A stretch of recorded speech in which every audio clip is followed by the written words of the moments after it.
Hi అండి. ఈరోజు evening snacks పెబ్బర్ వడలు ప్రిపేర్ చేస్తున్నాను. వీటిని అలసందలు అని కూడా అంటారు. వీటిని ప్రిపేర్ చేయడం కోసం ముందుగా ఒక హాఫ్ కేజీ పెబ్బర్లను తీసుకొని వాటిని శుభ్రంగా కడిగి 5 అవర్స్ నానబెట్టుకోవాలి. నానబెట్టిన తర్వాత అందులో కొంచెం అల్లం ముక్కలు, పచ్చిమిర్చి ముక్కలు, ఆనియన్ ముక్కలు, జీలకర్ర వేసి మిక్సీకి వేసి దానిలో కొంచెం సాల్ట్ వేసి పక్కన పెట్టుకోవాలి. తర్వాత ఆయిల్ హీట్ అయిన తర్వాత ఇలా రౌండ్ షేప్లో ఈ పిండిని తీసుకొని ఆయిల్లో వదిలేయాలి. వీటిని మీడియం ఫ్లేమ్లో హీట్ చేసుకుంటే లోపల అంతా నీట్గా కుక్ అవుతుంది.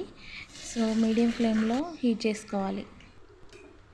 ఇవి హెల్త్కి చాలా మంచివండి. హార్ట్ ప్రాబ్లమ్స్ ఉన్న వాళ్ళైనా, బ్యాడ్ కొలెస్ట్రాల్ ఉన్న వాళ్ళైనా, మధుమేహం ఉన్న వాళ్ళైనా, వెయిట్ లాస్ కావాలనుకున్న ఎవరైనా వీటిని తీసుకుంటే కొన్ని తిన్నా ఎక్కువ తిన్న ఫీలింగ్ వస్తుంది.